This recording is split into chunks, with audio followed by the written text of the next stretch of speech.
Ok, on va prendre notre Bible et on va passer à l'enseignement d'aujourd'hui.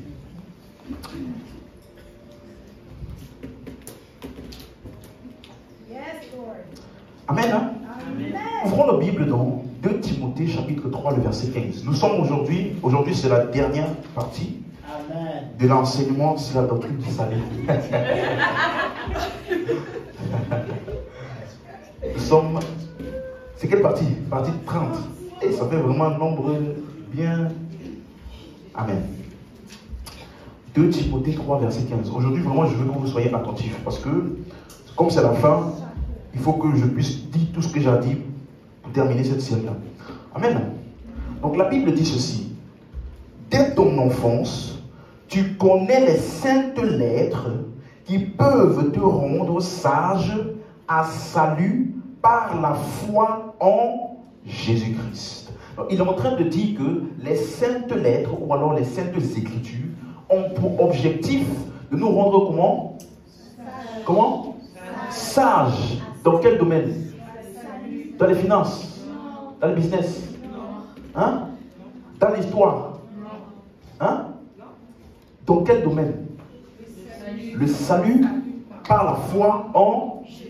Donc ça veut dire ceci, que l'objectif des Écritures, c'est de nous faire comprendre le salut. Vous savez, hier, on est parti évangéliser, et j'ai parlé avec un monsieur, un jeune homme plutôt, on peut dire ça comme ça, et il a fait des recherches sur la Bible, il a dit. Et il m'a donné beaucoup de passages dans lesquels il disait qu'il y avait des contradictions, lorsque je parlais avec lui. Et regardez un passage, Jean chapitre 5, verset 39. Allons-y avec nous. Jean chapitre 5, verset 39. Alléluia. Jean 5, 39. On a trouvé? Vous sondez les Écritures. Ça veut dire quoi, sonder? Hein? Étudier, scruter, examiner, fouiller. C'est ça? Donc, Jésus parle aux pharisiens. Et il dit aux pharisiens, vous êtes en train de scruter les Écritures. Vous êtes en train d'étudier ou d'investiguer les Écritures, ou la Bible, n'est-ce pas? Et regardez ce qu'il dit. Vous sondez les Écritures parce que vous pensez avoir en elles la vie éternelle. Ce sont elles qui rendent témoignage de moi. Dites-le-moi, de moi. Donc les Écritures rendent témoignage de qui? De Jésus. Donc, si tu viens dans la Bible, même si tu as fait des recherches poussées, hein, dans la Bible, et que l'objectif n'est pas de trouver Jésus, c'est ce qui va se passer. Tu vas avoir beaucoup de théories. Et ça, c'est l'une des plus grandes choses que je vois quand je parle avec certaines personnes, parce qu'ils utilisent la Bible pour autre chose que rencontrer Jésus. Les Écritures, c'est comme si je te donne le livre de mathématiques. Le livre de mathématiques, là, c'est pour apprendre quoi? Est-ce que je peux venir dans le livre de mathématiques pour dire, laisse-moi voir si je peux comprendre la physique? Hein? Même si dedans, là, il peut avoir des choses de physique. Mais l'objectif du livre, c'est quoi? Comprendre les... C'est ça la Bible. La Bible nous permet de comprendre Jésus. Dis Amen. Et donc nous avons commencé à parler du salut dans son ensemble. Et nous avons parlé des 3 conjugaisons du salut. On a vu que dans le salut, il y a la conjugaison au passé, au présent et au... Donc ce que Jésus a accompli comme œuvre, c'est ce qu'il a fait au passé. Par exemple, on a dit, nous avons été délivrés. Nous avons été sauvés, nous avons été justifiés. Il me semble qu'on avait fait 34 points qui constituent l'identité de celui qui a reçu Jésus, n'est-ce pas? Donc, ça donne tout ce que Jésus a fait qui nous concerne. Amen. Ça, c'est l'œuvre passée. Maintenant, il y a ce qu'on appelle l'œuvre présente. Parce que quand tu crois en Jésus, tu reçois le salut. Dieu vient habiter où? En toi. Et donc, basé sur ça, il commence à générer en toi des nouveaux désirs. On dit travailler à votre salut avec crainte et tremblement, car c'est Dieu qui produit en vous quoi? Le vouloir et le... Donc, une fois que tu reçois le salut, ça commence à produire en toi des nouveaux désirs et une capacité pour accomplir ces désirs-là. Dis Amen. Est-ce que quelqu'un suit? Donc ça veut dire que quelqu'un me disait une fois, lui, tu dis que quand on croit en Jésus, et ben on est sauvé pour toujours. Oui. Donc ça veut dire qu'on peut faire ce qu'on veut. Tu n'as pas compris le salut. Parce qu'une fois que tu reçois ce salut-là, cela commence à produire en toi des nouveaux désirs. Le désir de prier, le désir de servir Dieu, le désir de donner, le désir d'utiliser, de te laisser utiliser par Dieu pour toucher d'autres. Est-ce que tu suis? Donc, ce n'est pas « donc je suis sauvé, donc je vais faire ce qu'on veut ». Non, en fait, si tu es vraiment sauvé, tu ne peux pas faire ce que tu veux parce que tu as reçu une nouvelle nature qui te pousse maintenant à agir selon Dieu. Dis Amen. Quelqu'un suit? Et on a vu ensuite l'œuvre future, qui consiste en quoi? Qui parle de quoi? La rédemption du corps. Amen. C'est clair? C'est clair pour tout le monde? Et donc, lorsqu'on a commencé à parler de ça, pour terminer, lorsqu'on parle du salut, une des conclusions que vous devez avoir sur tout ce qu'on a expliqué pendant les 30 sessions, c'est que quand tu penses au salut, ça doit toujours être basé sur la fidélité de Dieu et non pas sur toi ta fidélité, non pas sur toi ta capacité à essayer de plaire à Dieu et non pas sur toi ce que tu peux faire. Le salut, c'est basé sur la fidélité de Dieu. Nous sommes sauvés parce qu'il est fidèle. Avant qu'il ne vienne sur la terre pour accomplir l'œuvre du salut, il savait que tu allais pécher. Tu me suis? Est-ce que tu peux voir un enfant? Tu sais très bien que cet enfant-là, il n'est pas capable de marcher. Et puis tu lui dis, si tu ne marches pas, tu ne vas pas pouvoir rester avec moi. Est-ce que c'est possible? Si vraiment tu veux que cet enfant puisse être avec toi. Hein? Si tu vois un chien, tu dis à un chien, si tu n'as pour rester avec moi là, il faut que tu n'aboies pas. Est-ce que tu peux dire ça à un chien? Si tu dis ça à un chien, en fait, tu es en train de montrer ton intention cachée de te débarrasser de lui. Parce que même s'il décide de ne pas aboyer en dormant, il va faire vous. Oui ou non? Donc, c'est la même chose comme si Dieu, il te dit à toi, pour que tu puisses être sauvé, tu ne dois pas pécher. Ou tu dois faire le moins de péché possible. Non. Ça ne peut pas être basé sur toi, parce que toi, tu es incapable de te sauver. Voilà pourquoi il est venu. Et s'il est venu, c'est son œuvre qu'il a accomplie en venant là, qui me constitue maintenant la base de notre salut. Donc, je suis sauvé, non pas parce que j'ai fait des efforts pour être une bonne personne. Je suis sauvé parce que Dieu a vu mon incapacité d'être sauvé et qu'il est venu et a pourvu le salut gratuitement pour moi.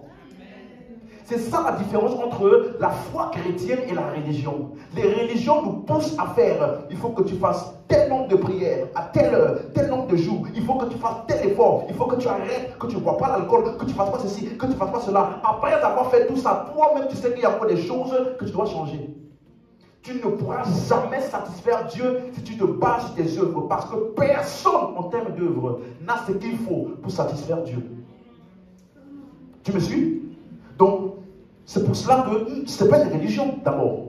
C'est plutôt Dieu qui aime tellement les hommes, qui les a vus dans la boue, incapables de se sauver. Dieu est rentré dans la boue. Il a pris l'homme, l'a sorti de la boue et ensemble, ils sont sortis ensemble. Est-ce que tu comprends? Donc c'est Dieu qui est venu nous sauver. Dis Amen si tu comprends. Donc le salut est basé sur la fidélité de Dieu, pas sur toi. Si tu pouvais être sauvé, Jésus n'allait pas venir. Dis Amen si tu comprends. Voilà pourquoi, regardez un verset. Jude chapitre 1 verset 24. Jude chapitre 1. Quelqu'un m'entend bien? Oui. Ok. Jude, c'est l'avant-dernier livre de la Bible. Jude chapitre 1 verset 24.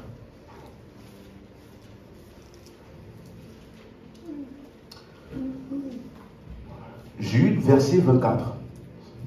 Est-ce qu'on a trouvé? Regardez. À celui qui peut vous préserver de toute chute, n'est-ce pas? Et vous faire paraître devant sa gloire irrépréhensible et dans l'allégresse. Donc, celui-là, il peut vous faire quoi? Vous préserver de toute... J'ai une question. À qui revient la responsabilité de te préserver de toute chute? Ta prière, ton jeûne, tes bonnes actions. C'est la responsabilité de qui? Donc, si jamais il arrive pour un chrétien de chuter au point où, parce que le mot chuter ici fait référence au fait que devant Dieu, devant lui, tu n'es plus pur et irrépréhensible.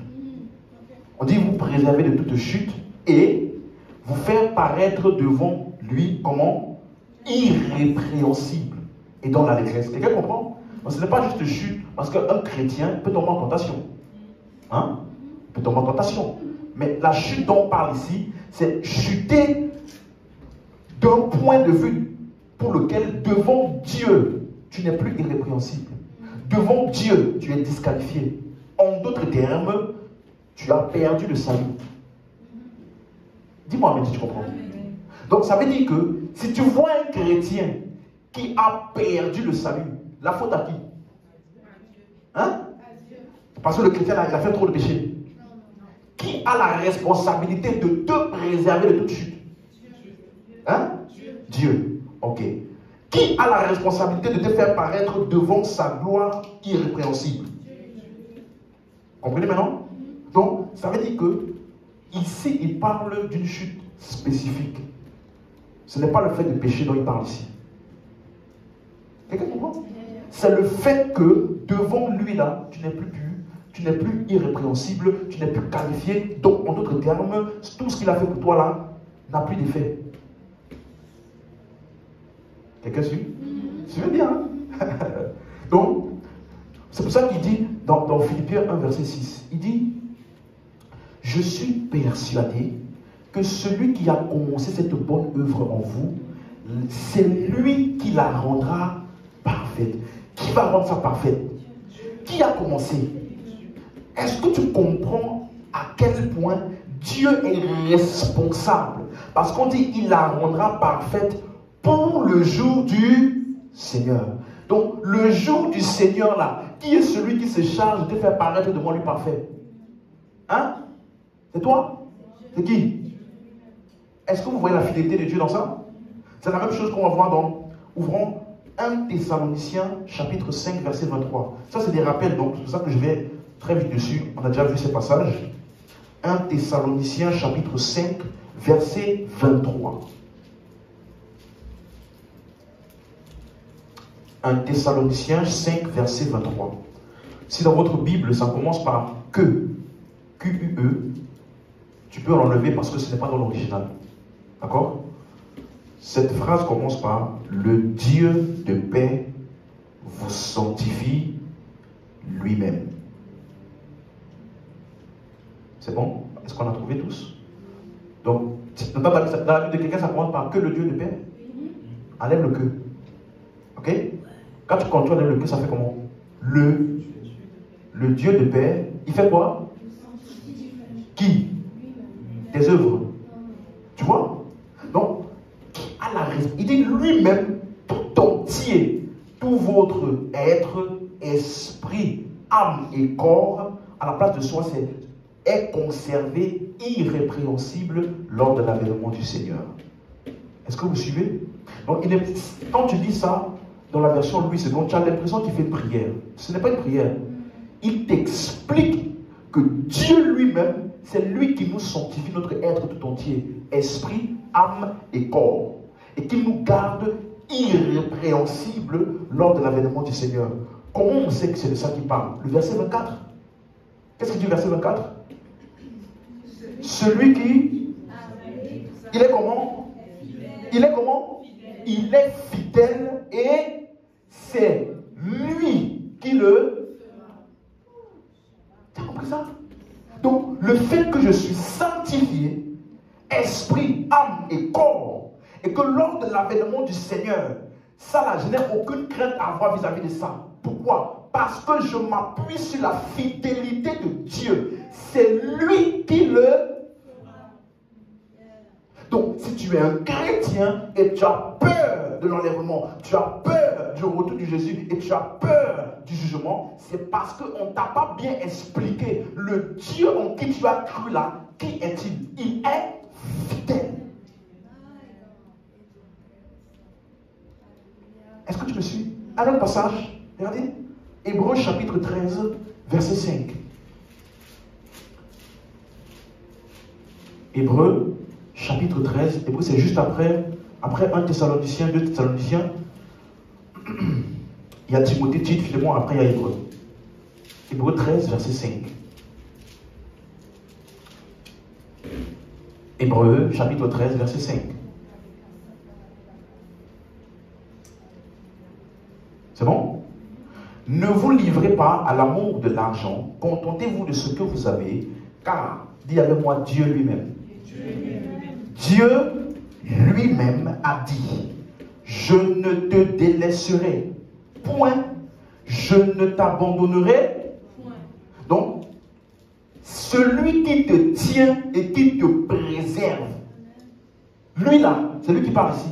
Il a dit quoi? Je ne te délaisserai. Quelqu'un comprend? Donc, regardez à quel point, dans les Écritures, on nous montre que Dieu, c'est lui qui nous tient. Il y a cette croyance de plusieurs qui pensent que la vie chrétienne consiste à s'accrocher à Dieu. Accroche-toi à Dieu. Saisis la main de Dieu.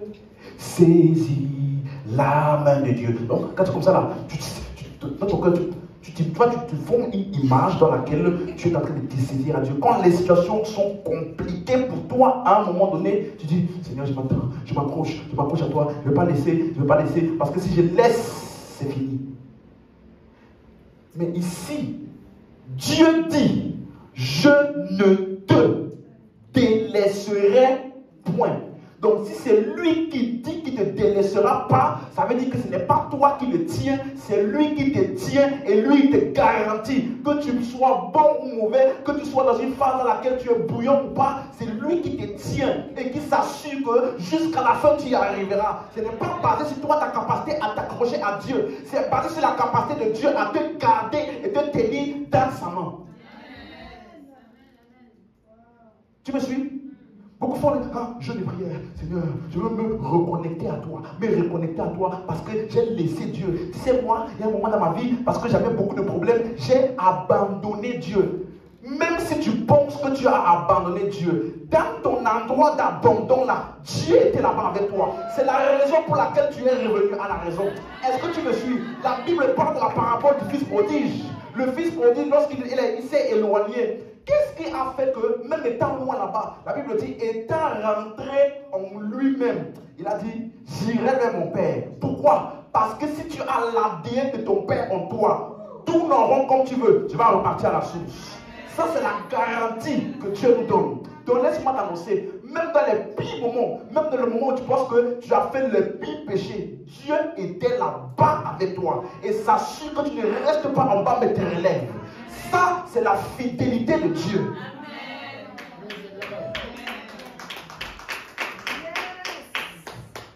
Frère, nous avons grandi, on nous a trop parlé d'un certain Dieu qui se met loin là-bas dans un coin et qui croise les bras comme ça et qui te dit, débrouille-toi sur la terre, fais le plus de bonnes actions, fais le plus de bonnes choses et débrouille-toi. On va voir si tu y arrives. Et peut-être à la fin, on verra si tu as réussi à satisfaire tout ce que je veux. Quel est ce Dieu-là? Le Dieu dont nous parlons, ce n'est pas un Dieu lointain, c'est un Dieu qui, même s'il est saint, il a accepté de s'unir avec le péché afin de nous délivrer du péché.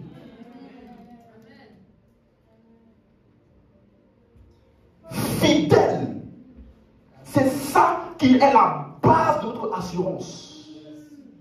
Même lorsque je ne suis pas fidèle, ça ne change pas le fait que lui, il est. Ah mais pasteur, et quand on pêche alors, donc Dieu il dit rien. Est-ce que tu penses que avant que tu ne saches pécher là, pourquoi il est venu? Tu me suis? C'est parce qu'il sait que malgré que toi tu es une personne, tu ne peux pas te sauver toi-même. C'est pour ça qu'il est venu. Dis-moi amen si tu suis. C'est lui qui te tient. Voilà pourquoi la Bible dit dans Galates 6, verset 1, que lorsque un croyant il tombe en tentation dans une quelconque faute, vous qui êtes spirituels, qu'est-ce qui se passe? Redressez-le. Il n'a pas dit, il a perdu le salut. Non. Donc un croyant peut tomber en tentation. Est-ce que tu suis? Un autre texte, 2 Thessaloniciens 3, verset 13. On fait des rappels très très rapides. Après on va aller dans les points importants d'aujourd'hui. Donc maintenant là, on va lire beaucoup de textes. Juste pour les rappels. 2 Thessaloniciens 3, verset 13. Alléluia. Si tu as trouvé, dis Amen. Bon, il dit ceci. Pour vous, frères. Quand il dit frère, ça veut dire qu'il s'adresse à qui? Hein? Les croyants. Merci. Ne vous lassez pas de faire le bien. Et si quelqu'un n'obéit pas à ce que nous disons dans cette lettre, notez-le. N'ayez point de communication avec lui.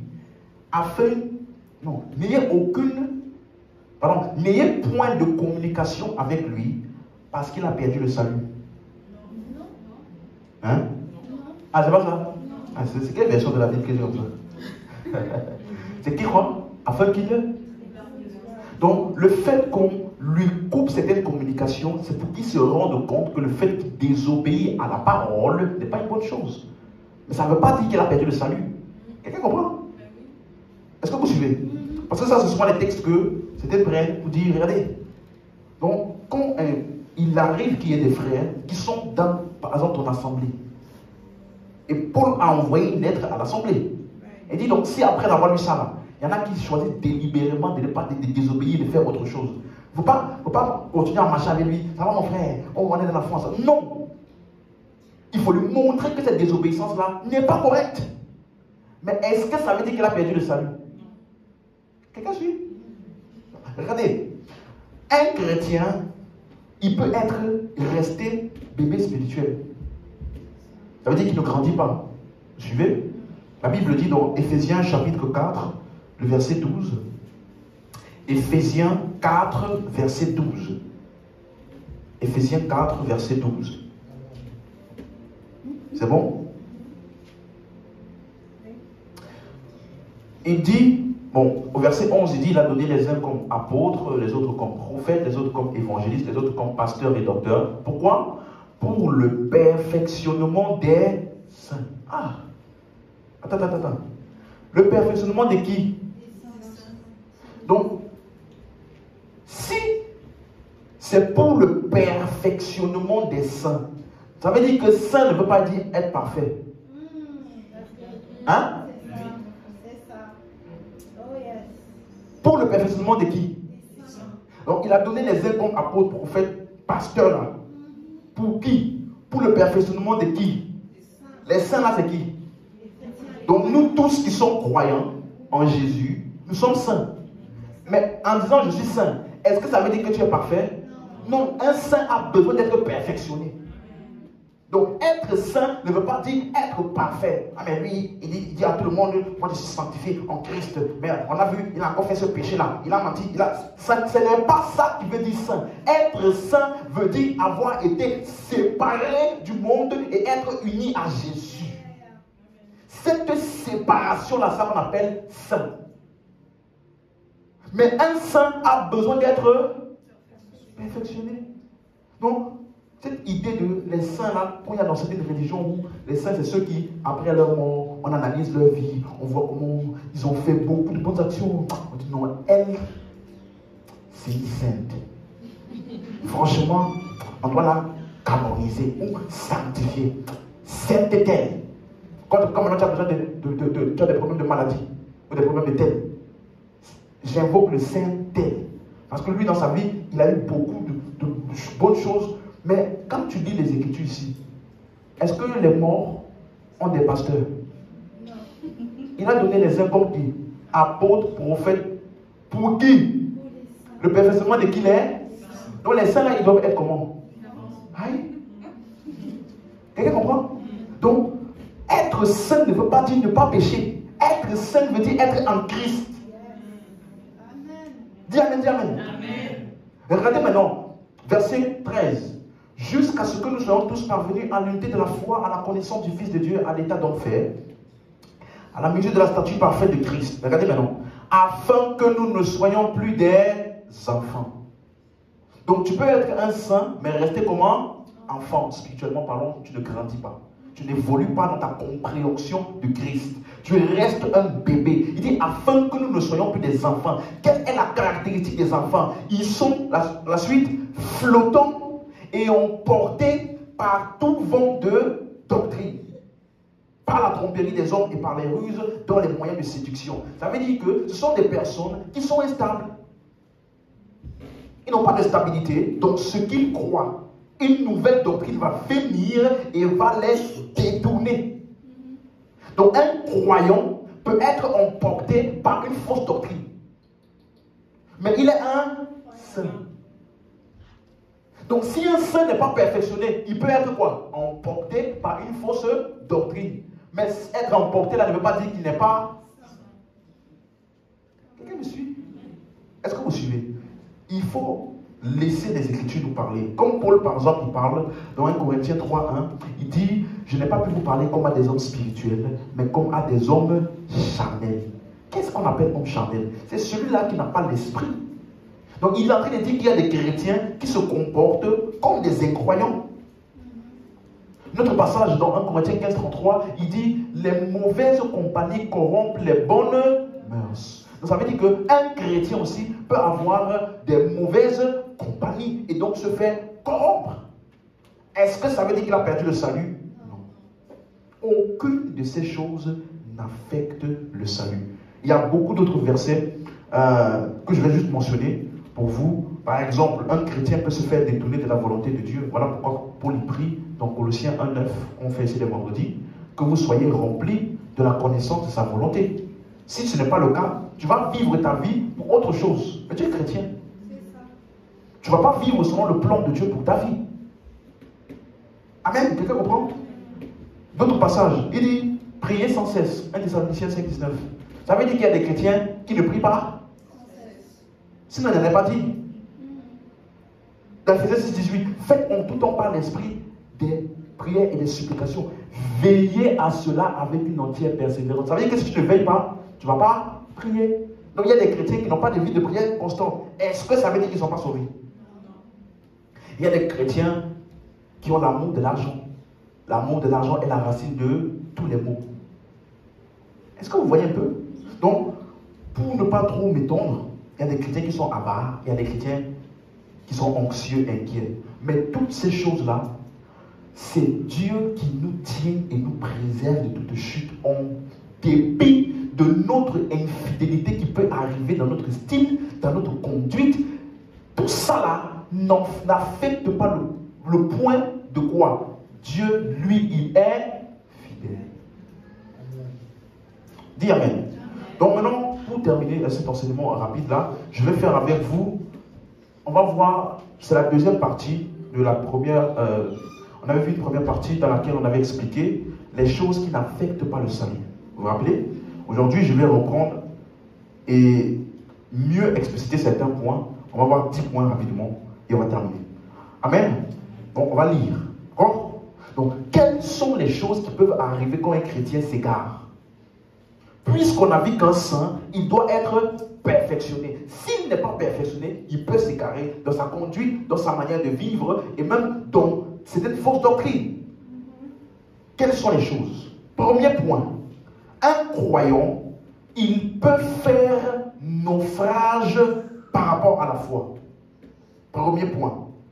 On va ouvrir 1 Timothée chapitre 1 verset 19. 1 Timothée chapitre 1 verset 19.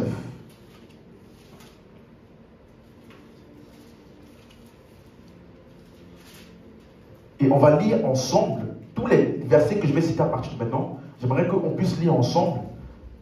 Et vous allez me dire, est-ce qu'il y a un de ces versets qui dit que cette personne qui a eu cette expérience-là, est-ce qu'elle a perdu le salut? Me suivez? Ok, on va lire. 1 Timothée 1, verset 19.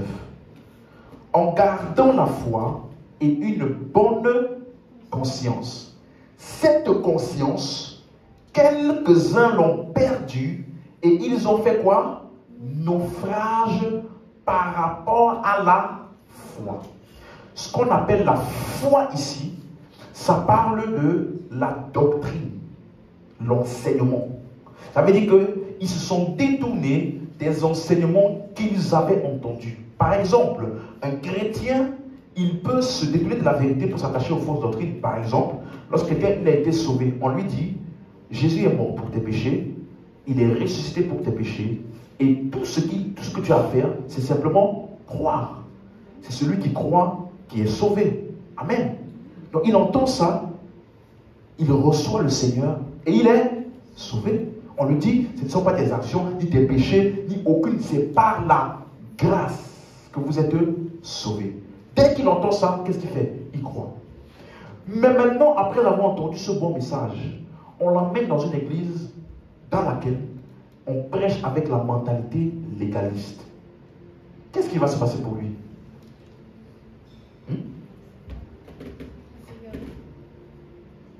La grâce qu'il avait expérimentée lors de son salut ne va pas rester dans sa tête.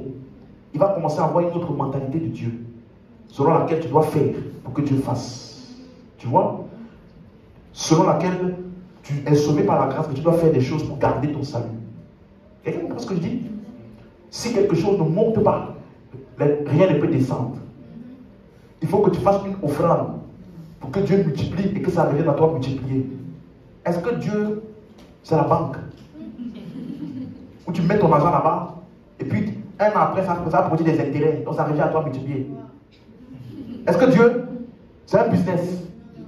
Tu mets 10 000 euros, ça commence à produire, ça revient 100 000 euros à la fin du mois. Il n'y a que quelqu'un qui n'est, je ne sais pas une insulte, quelqu'un qui ne réfléchit pas, qui pense qu'il va donner 10 000 euros à l'église, et puis tu vas rester comme ça.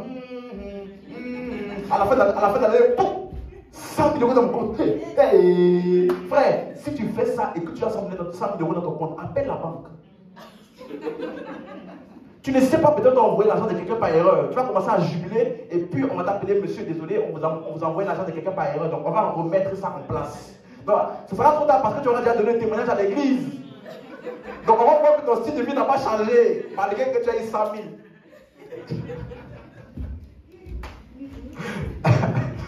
Est-ce que tu m'entends? Quelqu'un me comprend?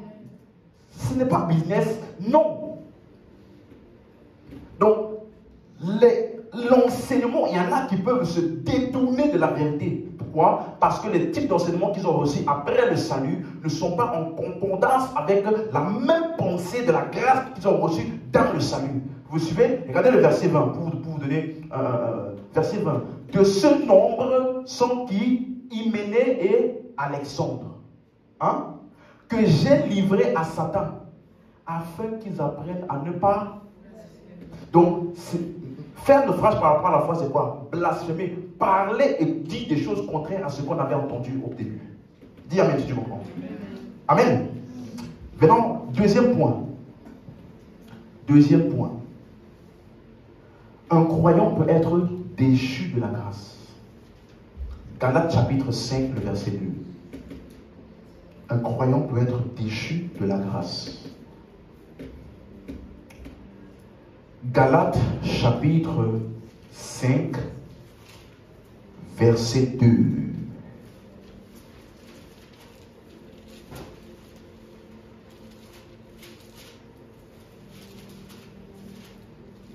Amen. On l'a trouvé? Voici, moi Paul, je vous dis que si vous vous faites circoncire, Christ ne vous servira de rien. Et je proteste encore une fois à tout homme qui se fait circoncire qu'il est tenu de pratiquer la loi tout entière. Vous êtes séparés de Christ, vous tous qui cherchez la justification dans la loi. Vous êtes déchus de la grâce. Donc, à qui parlait-il? Il parlait à des gens qui, après avoir été sauvés par la grâce, ils ont commencé maintenant à dire partout, c'est Christ plus la circoncision pour être juste. C'est vrai, vous connaissez les gens qui parlent toujours avec les oui mais. Tu connais des gens, tu as déjà rencontré des gens qui parlent oui mais. Jésus est mort pour nos péchés, oui mais. Ça ne veut pas dire que, tu vois non, Jésus est mort pour nos péchés, oui mais. Ça veut dire que tu dois quand même te sanctifier tous les jours si tu veux garder ton salut. Jésus est mort pour nos péchés, oui, mais tu dois confesser tes péchés chaque jour sans louper, parce que dès que tu ne confesses pas, Dieu ne pardonne pas, même si Jésus est mort. Hein? Vous comprenez? C'est ça que Paul disait ici. Parce que dans l'époque de Paul, il y avait des Juifs qui avaient cru en Jésus. Et ces Juifs-là, ils continuaient à s'appuyer sur les lois de Moïse, les pratiques de la loi, pour garantir le salut. Vous suivez? Ils n'ont pas régné Jésus. Ils ont dit, on a cru en Jésus. Mais ça ne veut pas dire qu'on doit abandonner Moïse. Hein? Ça ne veut pas dire qu'on ne doit pas appliquer ce que Moïse a écrit. Hein? Vous comprenez? Ça ne veut pas dire que tu ne dois pas te circoncire. Ça ne veut pas dire que tu ne dois pas continuer à faire confession des péchés. Ou alors, vous comprenez? Donc, oui, mais. C'est la doctrine de Christ plus circoncision. Donc, ils ont l'assurance du salut. Pour ces personnes, ils ne l'ont pas. Mais ils sont sauvés. Suis-moi. L'assurance du salut ne veut pas dire être sauvé. Quelqu'un peut être sauvé, mais après, il n'a pas l'assurance du... Parce que l'assurance du salut est le produit de quoi? L'enseignement. Donc il y a beaucoup de gens là, ils sont sauvés. Hein? Quand tu parles avec eux, si tu te demandes, si tu me meurs, je vais aller où? Il y en a même qui m'ont dit, parce qu'il va à l'enfer, parce qu'il fait trop de péchés. Mais est-ce que tu crois que Jésus est mort pour tes péchés? Il va te dire oui. Donc c'est un chrétien qui est confus. Tu as compris? C'est un chrétien qui est confus. Comme si aujourd'hui, je te donne un collier en or. Mais toi, tu ne connais pas la valeur de ce collier-là. Tu comprends? Tu peux même prendre ça, tu mets dans un tiroir comme ça. Tu ne connais pas la valeur. Le jour où je vais t'expliquer la valeur de ce collier, que ça vaut peut-être 1 million, là, tes yeux vont s'ouvrir. Je vais commencer à prendre soin du collier là. Mais est-ce que c'est le jour où je t'ai expliqué la valeur du collier, que le collier a eu cette valeur-là? Même quand je ne connaissais pas, le collier avait toujours cette... Donc de la même manière, quand tu reçois Jésus, il vient en toi et il t'a sauvé pour toujours, même si tu ne sais pas.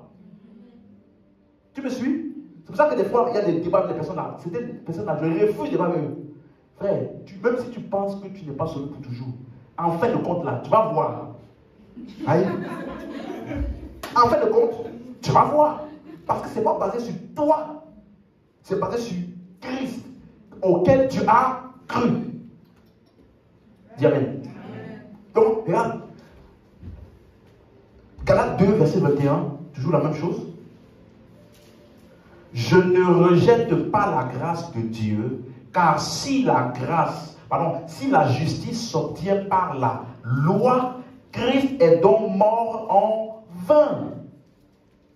Je ne rejette pas la grâce. Donc, il y a des personnes, ils sont sauvés par la grâce. Mais dans leur vie maintenant, ils ne vivent plus avec la grâce. Ils commencent à vivre quoi? Avec la loi. Si tu ne pries pas à 3h04 minutes précises, Dieu ne peut pas t'écouter. Parce que vous savez, quelqu'un m'a expliqué ça une fois, il y a des portes du temps. Il y a des portes spirituelles du temps. Tu comprends? Il y a des heures là, quand tu pries, tu t'exauces vite. Il y a des heures là, quand tu pries, c'est chargé dans l'atmosphère. Voilà pourquoi, bien aimé, vous devez vous réveiller à 3h du matin. Ils appellent ça la 3e veille de la nuit. Tu as entendu ça? Tu as entendu ça? On t'a blagué. Tu m'as suivi? Et Jésus est venu dans la barque avec ses disciples quand? À la 3e veille de la nuit, marchant sur les eaux. Donc si toi aussi tu vas voir des apparitions de Jésus, des visitations de Jésus, tu vas voir des choses extraordinaires. C'est toujours entre 3h et 6h. Ne remarquez-vous pas que, mais il refuse de te dire que le même Jésus là, il priait à l'aube. Le même Jésus là, il priait aussi le soir. Le même Jésus là, il priait aussi lorsqu'on a annoncé que Jean-Baptiste était mort. Il s'est retiré, il est parti dans le désert, il priait là-bas. C'était quelle heure? Frère, nous là, on n'a pas besoin d'heures. Écoute-moi, si tu es fatigué et puis tu dors, et puis qu'à l'heure où tu es bien debout là, tu te lèves et tu pries. Tu vas voir que ta prière va être plus efficace que les 3 heures, 6 heures dans lesquelles tu es debout, tu n'es même pas debout. C'est ça quoi. Dis-moi amen. Que personne ne vous blâme. Je ne rejette pas la grâce de Dieu. Si c'est d'accord, la justification là pouvait être par la loi, Christ serait mort en vain. Troisième point. Un croyant, bon là je pense que je me suis un peu avancé dans mon exemple parce que c'est de ça que je voulais parler ici. Un croyant, troisième point, peut se laisser mettre sous un joug. Galates 5, verset 1. Galates chapitre 5, verset 1.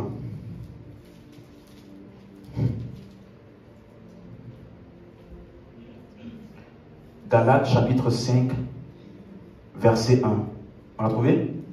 Ok. C'est pour la liberté. Dis avec moi la liberté.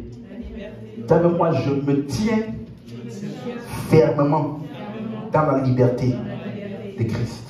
Ok, regardez ce qu'il Paul dit. C'est pour la liberté que Christ nous a affranchis. Demeurez donc. Comment? Dis avec moi, je demeure ferme. Si tu ne demeures pas ferme, voici ce qui va se passer. Ne vous laissez pas mettre de nouveau sous le joug de la servitude. Quelqu'un a compris ça? Qu'est-ce qu'on appelle servitude? Non, en français, qu'est-ce qu'on appelle servitude? Esclavage. Tu vois? Ça veut dire qu'on t'a libéré, mais quelqu'un veut te mettre dans une autre prison après qu'on t'a libéré. Donc, qu'est-ce qu'il appelle servitude? Qu'est-ce qu'il appelle le joug de la servitude? Parce que, tu vois, lorsque un chrétien se laisse mettre sous tout type de joug, il ne fonctionne plus dans la liberté en Christ. Comment quelqu'un peut dire, moi, quand je commence à prier, je dois d'abord commencer par confesser mes péchés. Si je ne confesse pas mes péchés, je ne me sens pas pur devant Dieu. Et Jésus est en toi, hein? Jésus là, qui est l'agneau de Dieu, qui a ôté le péché du monde, est en toi. Et toi, tu dis, si je ne confesse pas mon péché, d'abord, je ne suis pas plus devant Dieu. Ça dit, Jésus est venu se balader. Oui. 6 principes pour avoir la prière exaucée. Première étape, louer d'abord Dieu. Entrer dans ses parvis avec des actions de grâce. Deuxième point, deuxième étape, quand tu as fini de louer Dieu comme ça, deuxième point, commence à confesser tes péchés. Parce que tu sais, Dieu est saint. Et toi tu es quoi? Hein? Toi tu es quoi? Tu vois? Dieu est. Et toi tu es quoi? Donc toi tu veux confesser les péchés devant celui qui est saint. Alors que toi tu es saint. Mais bon, bref. Deuxième étape, confesser les péchés.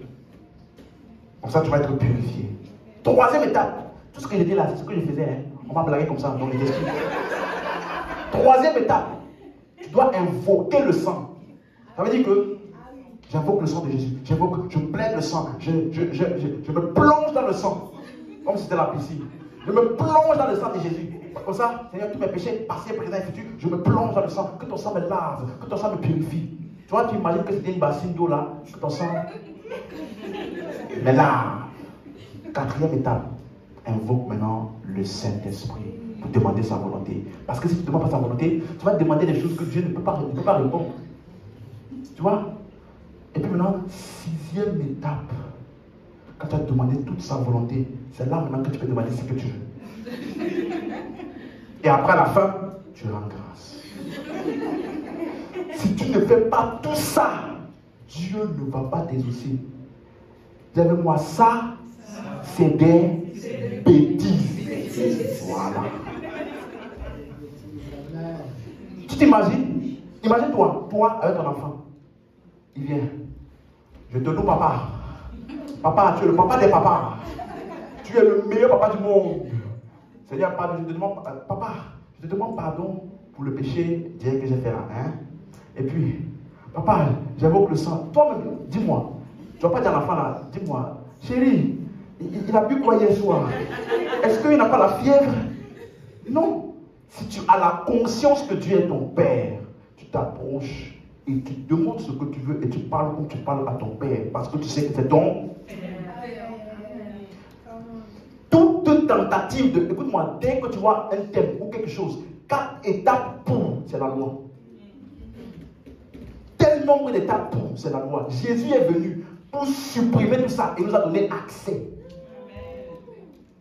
Tu me suis? 4 étapes pour la percée surnaturelle, 25 étapes, 4 principes, 28 étapes pour vaincre le péché, 42 principes pour la création des richesses, 22 étapes pour avoir le ciel ouvert. Frère, ça va finir quand? On a déjà fini les 6 étapes. Semaine prochaine encore, tu nous demandes encore 42 principes. On a fini les 42 principes. L'autre semaine encore, tu m'as encore 22 principes pour trouver le conjoint. Frère, ça va finir quand? Chaque fois que tu vois un nombre d'étapes de quelque chose, laisse-moi te dire, c'est la loi. C'est pour te pousser à te focaliser sur tes œuvres pour pouvoir satisfaire Dieu. Colossiens chapitre 2. Il y a beaucoup de chrétiens qui se laissent mettre sous des jougs étrangers. Tu ne fonctionnes plus avec la liberté en Christ. Lisons, vous allez voir. Colossiens 2, verset 20.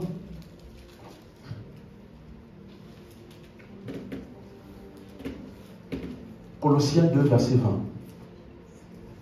Alléluia. Amen. On a trouvé? Ok. Si vous êtes mort avec Christ, dis avec moi, je suis mort avec Christ. Ok. Si vous êtes mort avec Christ, en quoi ça consiste d'aller au rudiment du monde? Qu'est-ce qu'on appelle les rudiments du monde? Dans les Écritures, ça parle des pratiques de la loi. Vous suivez? Il va vous expliquer par la suite de quoi il s'agit. Regardez, si vous êtes remplacé au rudiment du monde, si vous voulez, pour votre compréhension par les pratiques de la loi. Amen? Ok. Si vous êtes mort avec Christ aux pratiques de la loi, pourquoi, comme si vous viviez dans le monde, vous impose-t-on ces préceptes? Quels préceptes? Verset 21. Ne prends pas. Ne goûte pas. Ne touche pas. Tu vois, non? Ne prends pas. Ne goûte pas. Ne touche pas. Dis avec moi, ça c'est des bêtises. Ok. Oui.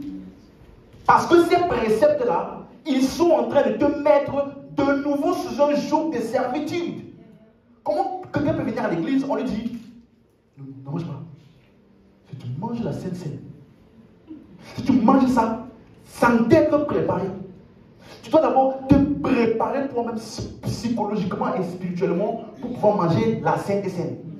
Parce que si tu manges ça, sans t'être préparé, avec encore une vie de péché, tu vas mourir. On t'a jamais dit ça? Tu vois, non? Tandis que la Sainte Seine là, qui est censée symboliser le corps et le sang de Jésus qui est venu pour la rémission des péchés. C'est ça qui est censé me tuer si j'ai péché. Au contraire, c'est quand j'ai bien péché même que je dois manger ça.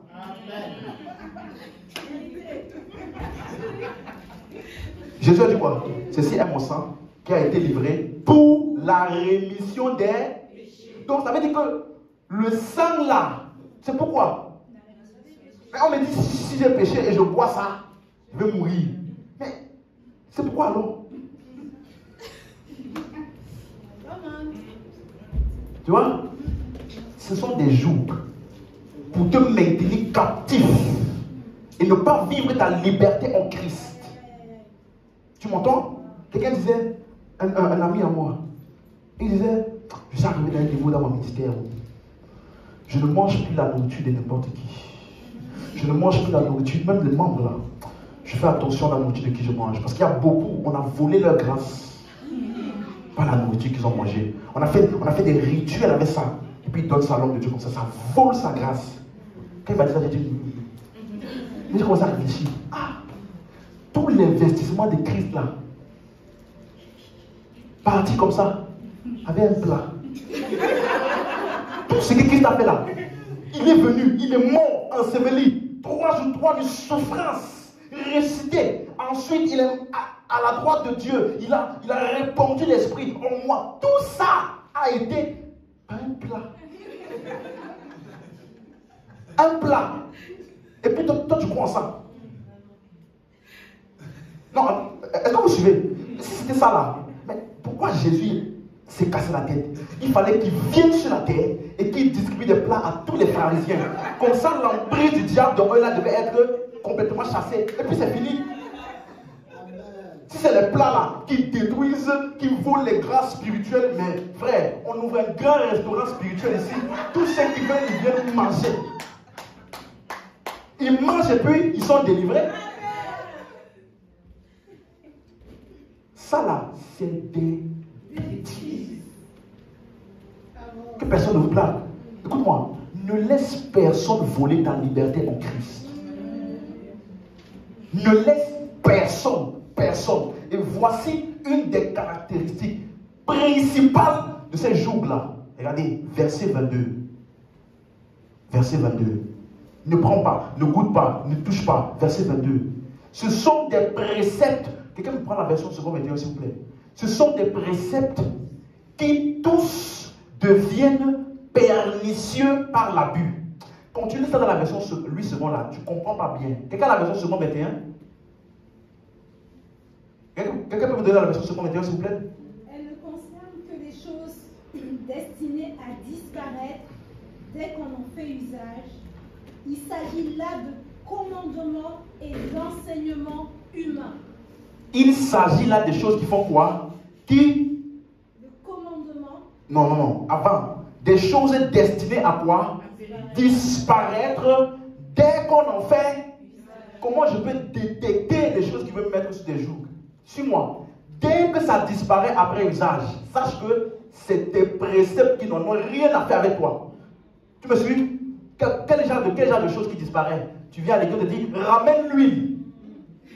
On va mettre ici ton fond comme ça, bam. Après 1 heure, quand tu vas dans le bus là, qu'est-ce qui s'est passé? L'huile dès qu'on en a fait, préceptes qui sont destinés à disparaître ou périr. On te dit, ramène le parfum. Quand tu vas mettre le parfum, ça va parfumer ta vie. Frère. Vous là, vous me regardez, on dirait que vous n'avez pas fait des églises. Hein?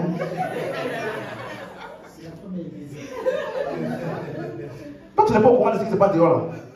Tu sais le nombre de déodorants, de parfums que j'ai acheté? On dit, premier dimanche de l'année, venez avec vos parfums et déodorants. Tu vois comment nous, chacun vient là avec parfum, déodorant, scottier comme ça ensemble.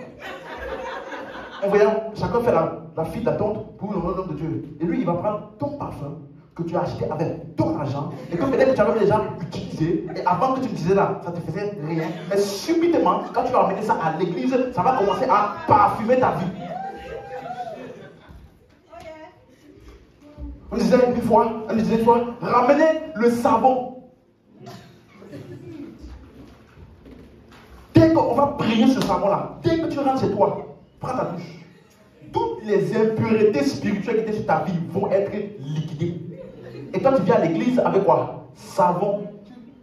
Toi, tu te demandes, tu vas où? À l'église. Avec savon.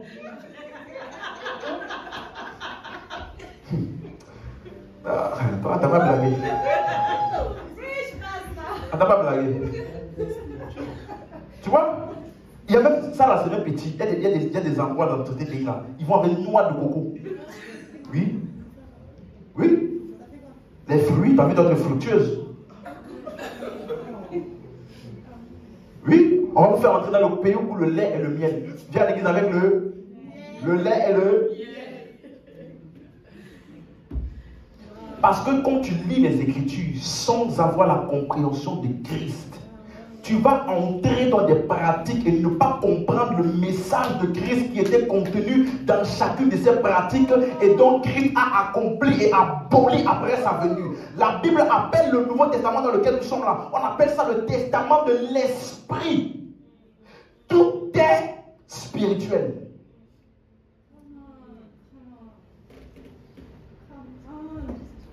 Dis Amen. Amen. Ah, mais quelqu'un avait dit, mais Paul, à son époque, les gens sont venus avec des mouchoirs. Et ils ont ramené ça aux malades et les malades ont été. Quand j'ai demandé à la personne, Paul a demandé aux gens de faire ça. Hein? Paul a dit, culte spécial de mouchoir. C'est ce que Paul a fait. Deuxième chose, c'était pour qui? Des gens qui ne pouvaient pas être là. Toi, tu es là sur place et tu ramènes aussi mouchoir. Pour qui? Pour toi-même qui es là sur place.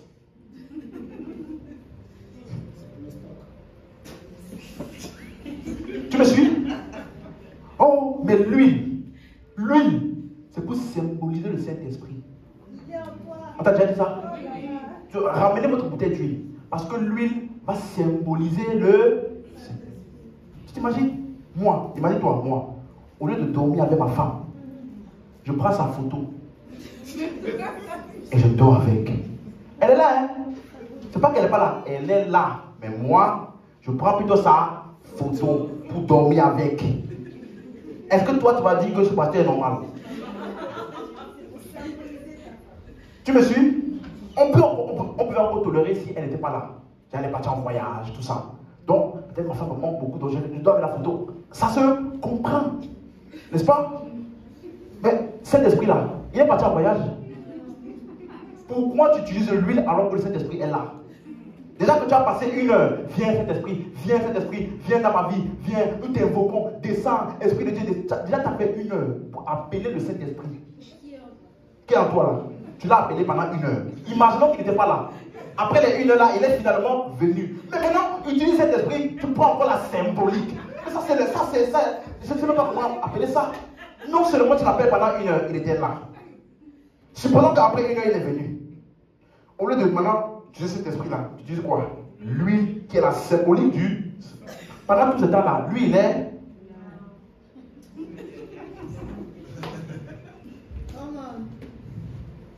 Est-ce que tu comprends? Ça me fait rien, mais tu ne sais pas le nombre de personnes qui sont détournées et qui ont vécu une vie d'esclavage à cause de ces choses-là. Tu n'as même pas idée. Même pas idée. Je me rappelle une femme, dès qu'elle a un problème, elle a toujours un petit flacon d'huile comme ça. Dès qu'elle a un problème, première chose. Au nom de Jésus. Au nom de Jésus. Dès qu'elle a un problème, elle va à la préfecture. Seigneur, je mets l'huile. Quand le prophète va voir mon dossier, il va prendre mon dossier. En quoi ça là, c'est différent de la sorcellerie? En quoi? Explique-moi. Ça là, c'est la... Ça veut dire dans ton cerveau, tu n'arrives plus à te détacher des choses. Pourtant, Christ est en toi. La vie chrétienne consiste à regarder Christ, pas les choses. Tu suis? Il dit, ceux qui ne sont fondés que sur des ordonnances et les doctrines des hommes. C'est pour ça qu'il appelle ça les doctrines des hommes. Parce que tu vas voir qu'un pasteur va te dire qu'il utilise l'huile pour la guérison. L'autre, il va te dire qu'il utilise l'huile pour le bien-être spirituel. Chacun a sa manière d'utiliser ça. C'est la doctrine de qui? Des hommes. Ça diffère d'une personne à l'autre. 4e point. Un chrétien peut être envoûté. Un chrétien peut être comment? Envoûté. Ou ensorcelé. Pasteur. C'est vrai. Galates chapitre 3, verset 1.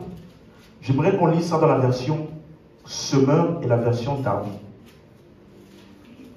Galates chapitre 3, verset 1.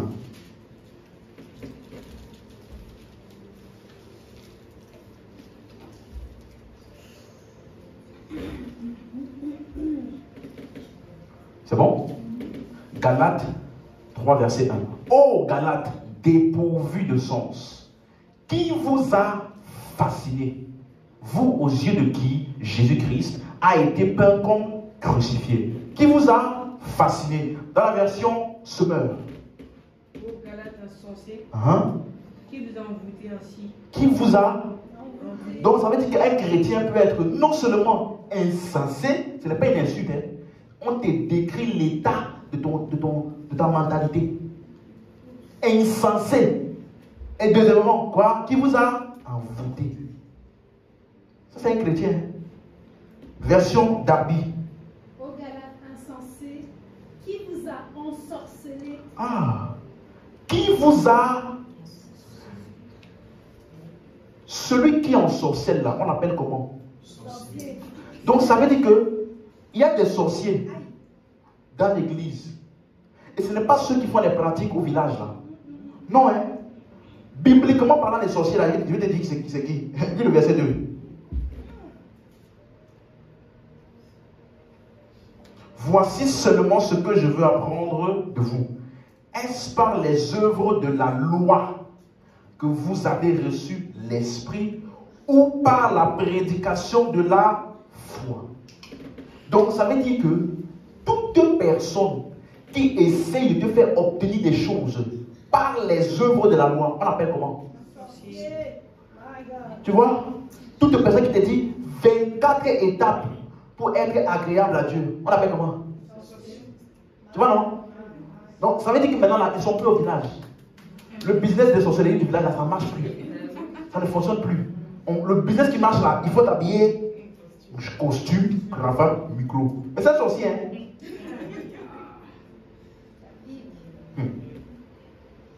Regardez un autre passage. Colossiens 2, verset 8.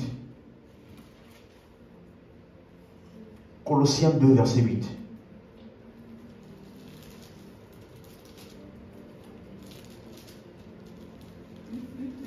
Colossiens chapitre 2, verset 8.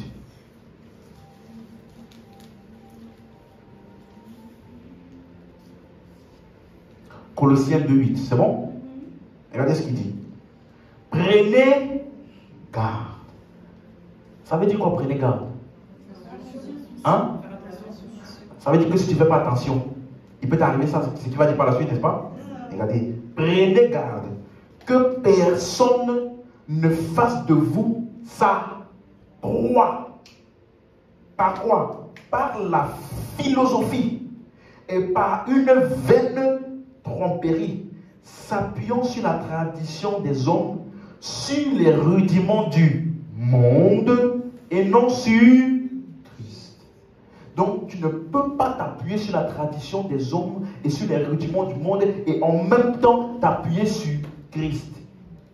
Donc tu dois prendre garde, tu dois faire attention parce que tu peux basculer de l'autre côté sans t'en rendre compte. Prends garde. Philosophie. Non, vous savez la terre. Les choses bibliques là, c'est pas vraiment vrai. Est-ce que Dieu tu l'as déjà vu? Est-ce que tu sais comment si Dieu existe ou pas? Jésus là, n'est-il pas une invention humaine? Philosophie des hommes. Tu me suis? Et non pas sur Christ. Prenez garde. Donc, ça veut dire que si un chrétien s'appuie encore sur les pratiques de la loi, le rudiment du monde, Dieu dit c'est quoi? Les pratiques de la loi. C'est quelqu'un qui s'appuie encore sur les pratiques de la loi. Tu sais, nous, on doit seulement prier ou aller à l'église le 7e jour. C'est le 7e jour qui est le jour pour adorer Dieu. Tu me suis? Ça là, c'est la loi. Parce que une personne disait, mais il est écrit, Jésus a dit le sabbat. Même dans les 10 commandements, il y avait aussi le sabbat. Et même jusqu'aujourd'hui, on a toujours appliqué le sabbat. Il dit, ouvre ta Bible dans Actes. Montre-moi un seul passage, ou dans tous les livres des Actes des apôtres là. Regarde à chaque fois qu'ils se réunissaient. Montre-moi si un seul jour ils se sont réunis le 7e jour. La Bible dit qu'ils se réunissaient tous les jours. Tous les jours. Donc toi tu dis 7e jour. Eux là, qui sont plus juifs que toi. Ils n'adorent pas le 7e jour. Ils se réunissent tous les jours. Tu comprends? À chaque fois, écoute-moi, que tu vas voir une nouvelle loi, une nouvelle pratique qui veut te calmer, c'est une tentative pour t'envoûter, t'ensorceler et te maintenir sous le joug de la servitude dans laquelle tu ne vas plus pouvoir jouir de ta liberté en Christ. Comment un chrétien, il a envie de prier, il ne peut pas prier? Non, ce n'est pas l'heure où le ciel est ouvert. Comment? Tu vois? Comment? Parce que souvent ils disent, non, la porte, c'est la nuit. Mais je me demande souvent, et les gens qui travaillent la nuit là, ils font comment? Donc eux là, ils ne peuvent pas avoir de vie de prière. Vous suivez? Il dit, ne laisse personne voler ta liberté. Ne laisse personne. Personne. Amen. Alléluia. Amen. Ce sont des... Donc il y a des croyants qui se font emporter par ce genre de doctrine là. et donc qui s'écartent du message de Christ. Ils se sont fait ensorceler. Donc, tomber dans les pratiques, tomber dans les rituels, tout ça, c'est ce que Jean dans l'Apocalypse appelle abandonner le premier amour. Beaucoup pensent que abandonner le premier amour, ça veut dire ta première vie de prière, tes premières évangélisations, ton premier zèle pour Dieu. Beaucoup pensent que c'est de ça qu'il s'agit.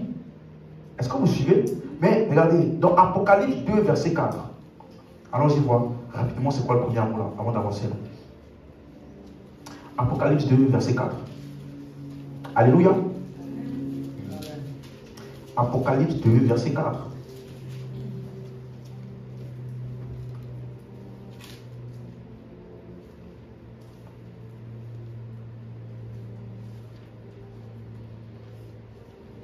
Apocalypse 2, verset 4. Vous l'avez trouvé? Ok. Il dit ceci. Mais ce que j'ai contre toi, c'est que tu as abandonné ton premier amour. Rappelez-vous quand on parlait de l'Apocalypse, j'ai dit il faut faire une différence lorsqu'il parle à l'institution et lorsqu'il parle aux individus. Vous suivez? Lorsqu'il dit tu as abandonné ton premier amour, ici, il parle à l'institution. Ça veut dire que dans cette église-là, de Laodicée, est-ce que c'est Laodicée? Éphèse, pardon. Cette église d'Éphèse-là, il commençait à enseigner autre chose qui n'était pas que Christ. Vous suivez? Parce que, moi j'ai souvent un problème avec certains chrétiens. Déjà, tu n'as pas fini de bien comprendre les épîtres. Là où c'est bien écrit de manière textuelle. La révélation. Tu veux maintenant aller dans l'Apocalypse, où tout est figuratif. Tu n'as même pas encore fini. Dans les épîtres, on parle clairement de la vie éternelle. Tu vas aller dans l'Apocalypse, on dit manger de l'arbre de vie. Tu vois? Pourtant, c'est la même chose. Hein? Manger de l'arbre de vie, ou alors le livre de vie. C'est figuratif. De quoi? De ce qu'on appelle la vie. Tu vois? Donc, on commence d'abord par bien maîtriser ce qui est exposé dans les épîtres. Mais pour revenir à Apocalypse, il dit premier amour. Le mot premier, c'est le mot grec proton. Proton. P-R-O-T-O-N. C'est ce mot en grec dans l'original. Proton veut dire ce qui est premier, mais aussi surtout ce qui est la base et le fondement. Quelqu'un comprend? La base et le fondement. Donc, ça veut dire que c'est ce sur quoi tu bâtis, ce sur quoi repose un édifice, premier ou proton. Donc, ça veut dire que ça ne parle pas de ton amour pour Dieu. Et qu'est-ce que c'est? Premier amour là, ça ne parle pas de ton amour pour Dieu, mais plutôt de ce que Dieu a fait pour toi par amour. C'est parce que c'est ça qui est la base de notre vie chrétienne. Est-ce que vous suivez? Regardez où ce mot-là est utilisé.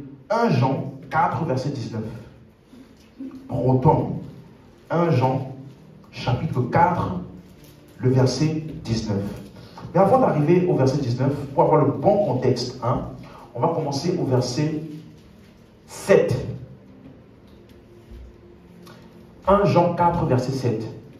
Si tu es là, dis Amen. Amen. Ok. Bien-aimés, aimons-nous les uns les autres, car l'amour est de Dieu, et quiconque aime est né de Dieu et connaît Dieu. Verset 8. Celui qui n'aime pas n'a pas connu Dieu, car Dieu est amour. Verset 10. Directement pour aller plus vite. Dieu est quoi? Amour. N'est-ce pas? Regardez. Verset 10. Et cet amour consiste non point en ce que nous avons aimé Dieu, mais en ce qu'il nous a aimé. Et comment est-ce qu'il nous a aimé? Et a envoyé son Fils comme victime expiatoire pour nos. Donc l'amour ne consiste pas en ce que nous avons aimé Dieu, mais plutôt en ce que lui, il nous a aimé. Comment ça s'est manifesté? Il a envoyé son Fils comme victime expiatoire pour nos péchés. Dis Amen si tu comprends. Donc, c'est ça qu'on appelle l'amour de Dieu. C'est ça qu'on appelle le premier amour. Ça veut dire l'amour de Dieu manifesté par le sacrifice de Jésus pour nos péchés. Quelqu'un comprend? Maintenant, allons donc directement au verset 19. On va voir ce mot premier là. Pour nous, nous aimons. S'il y a un apostrophe dans ta Bible, enlève. C'est écrit nous l'aimons, c'est ça? Tu peux enlever un apostrophe, c'est pas dans l'original. Pour nous, nous aimons. Parce qu'il nous a aimé le premier proton. Donc, quand on dit premier amour, ou alors il nous a aimé le premier, ça veut dire que c'est lui qui nous a d'abord aimé le premier, ayant expérimenté son amour. Nous maintenant envers les autres, qu'est-ce qu'on fait? On aime les autres. Donc nous aimons. Notre amour pour les autres est la réflexion de l'amour de Dieu pour nous que nous avons connu et expérimenté. Est-ce que tu comprends? Donc le premier amour c'est quoi? C'est l'amour de Dieu pour nous qui s'est manifesté en l'œuvre de Jésus. Donc cette église-là, qu'est-ce qu'ils ont fait? Ils ont abandonné ce premier amour-là pour commencer à enseigner quoi? Des pratiques. Amen. Est-ce que c'est clair? Donc, abandonner le premier amour, ça veut dire abandonner la conscience de l'amour de Dieu pour commencer à fonctionner avec les œuvres. Suivez? Quand un chrétien dit Dieu ne peut pas m'exaucer si je ne donne pas la dîme, il a abandonné le premier amour. Il ne sait pas qu'avant qu'il ne connaisse la dîme là, Dieu en Christ s'est sacrifié pour lui. Il a abandonné. Est-ce que vous suivez? Donc, le salut, ce n'est pas basé sur ton amour pour Dieu, mais plutôt sur l'amour de Dieu pour toi. C'est ça qu'on appelle le premier. Maintenant, on va commencer à accélérer rapidement. Cinquième point, un chrétien peut se faire corrompre et détourner. 2 Corinthiens 11. Est-ce que quelqu'un suit? Jusqu'ici, est-ce qu'on a vu que ces personnes-là ont perdu le salut? D'accord. 2 Corinthiens 11, verset 3. 2 Corinthiens 11, verset 3. Est-ce qu'on a trouvé? Je laisse tout le monde trouver.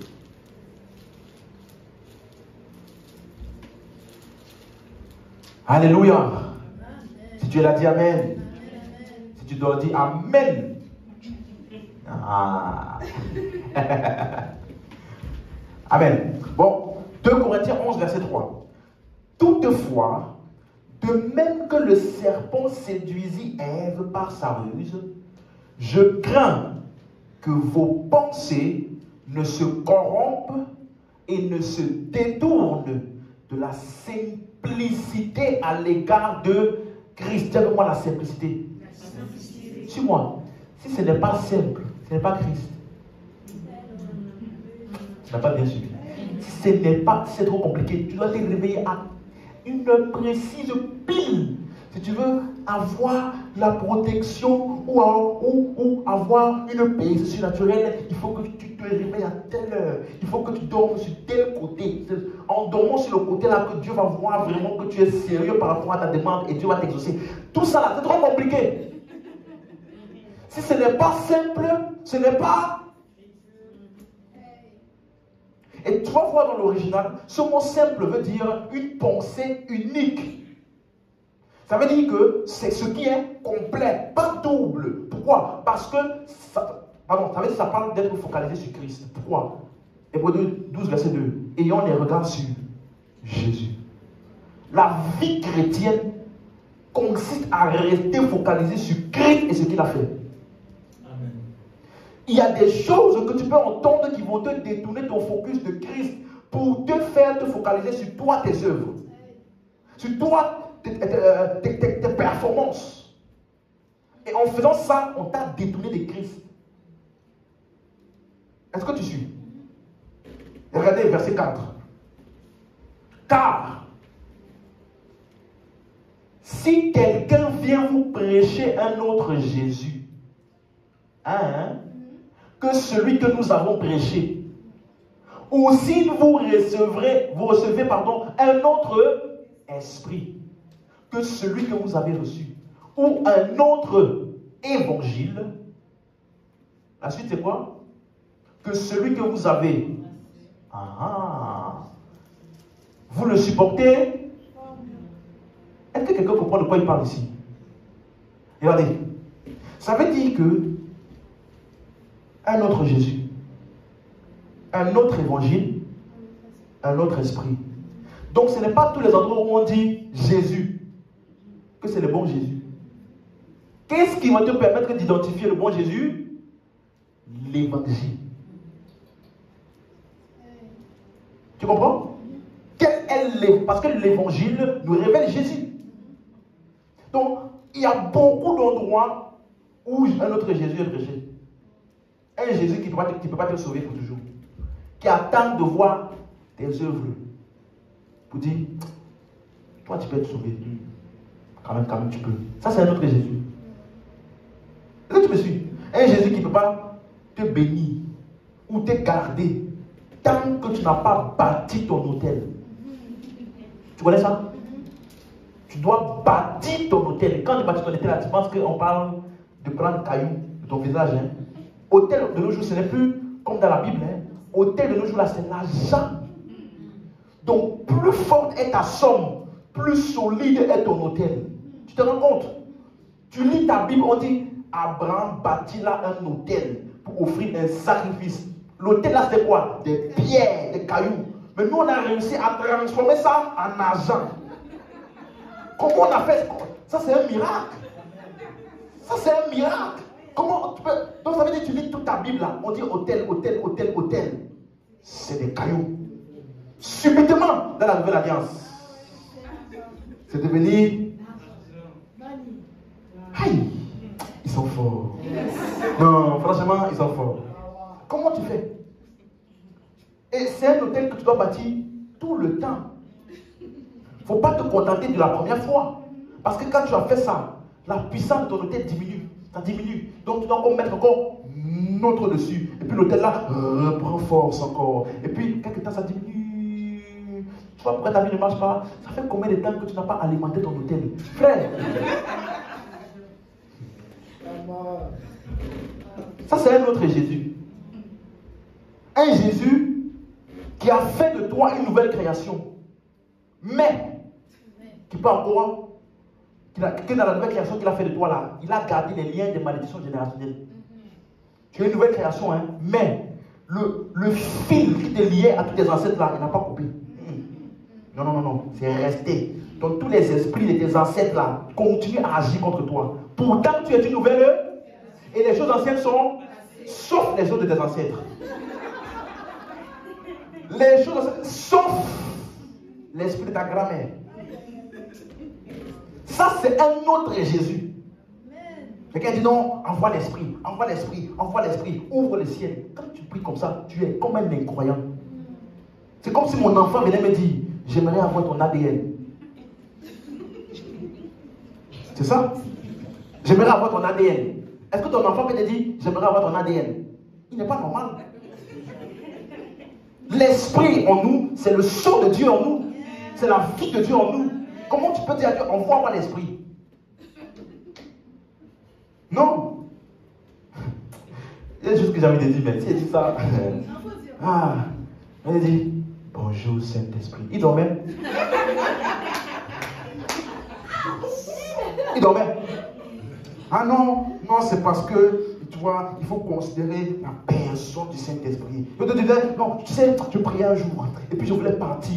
Quand je voulais partir, me lever pour partir là, le Saint-Esprit m'a dit, reste encore un peu avec moi, reste encore un peu. Qui t'a blagué comme ça? Ce n'est pas le Saint-Esprit qui t'a parlé. Ça là, ce ne peut pas être l'esprit de Christ, c'est un autre esprit. Oh non, je ne m'habille pas sans le Saint-Esprit. C'est lui qui me dit les couleurs, tout ce que je dois porter. Et effectivement, quand on te voit, c'est vraiment un esprit. C'est vraiment un esprit qui t'a dit ça. Non, franchement, les gens qui parlent comme ça là, remarquez, je ne m'habille pas sans cet esprit. Quand tu vois vraiment l'habillement, là tu dis non, c'est vraiment un esprit qui t'a inspiré.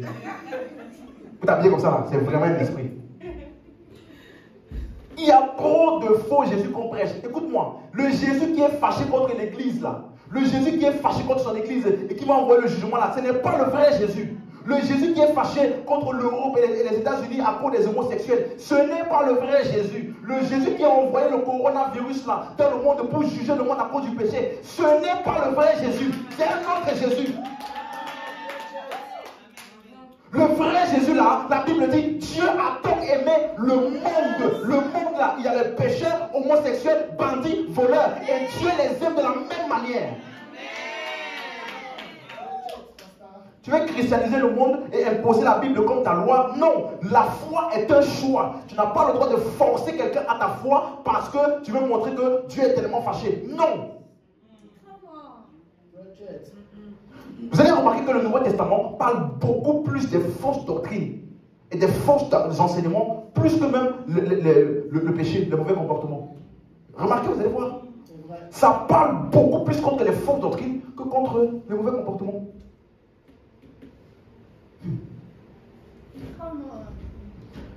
Pourquoi? Parce que les fausses doctrines ont la capacité d'empêcher un croyant de grandir. Un. Et de deux, si un incroyant se retrouve dans cet endroit-là, il ne peut pas être sauvé. Parce qu'il n'a jamais entendu le vrai message. Comment tu peux venir à l'église, tout le message, Jésus, il va te passer de 0 à héros. De 0 à héros. D'un moins que rien à un tout. Oui, Jésus va te donner la victoire dans le travail. Et quand on finit tout ça là, qui veut recevoir Jésus ici? Frère, même un bandit qui n'a rien à voir avec Jésus va vouloir recevoir ce Jésus-là. Et cette personne, tu vas lui faire, dis avec moi, Seigneur, Seigneur, je te reçois dans mon cœur. Quand il parle là, toi tu penses qu'il est en train de parler de Jésus, je te reçois dans mon cœur. Il est en train de voir, héros, je vais devenir un héros dans quelques temps. Il m'a dit que moi aussi ma vie va changer. Il m'a dit que je vais me marier. Ça fait 15 ans de célibat endurci. Le pasteur a dit, viens à Jésus, tu vas trouver le mari. Donc voilà, tu dis maintenant, qui ici veut recevoir Jésus? La personne a fait quoi? Elle a dit, je vais recevoir Jésus. Frère, ça fait longtemps que je cherche un mari, je ne trouve pas. Si quand Jésus va m'aider à trouver le mari, je vais le recevoir. Donc il va venir, dis avec moi, Seigneur Jésus, Seigneur Jésus, je te reçois dans mon cœur. Ce qu'il reçoit, ce n'est pas Jésus, hein, c'est le désir du mariage. Et toi, tu vas l'appeler chrétien. Et puis, quelque temps, les vraies situations des chrétiens, persécution, tout ça va venir. Il va laisser. Quelque temps après, il va devenir musulman. C'est-à-dire, il a perdu le salut. Quel salut?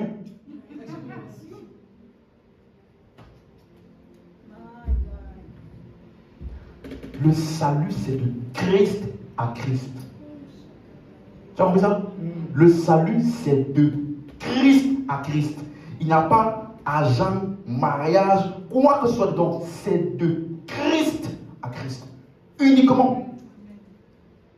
Comment être sauvé? Il faut avoir entendu le message de Christ qui est mort, enseveli et ressuscité pour nos péchés. Il n'y a que ce message-là qui peut produire un chrétien.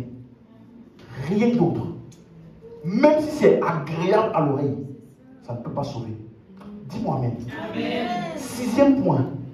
Un chrétien peut marcher et avancer dans l'impiété. 2 Timothée 2. Un chrétien peut marcher et avancer dans l'impiété. 2 Timothée 2, verset 16.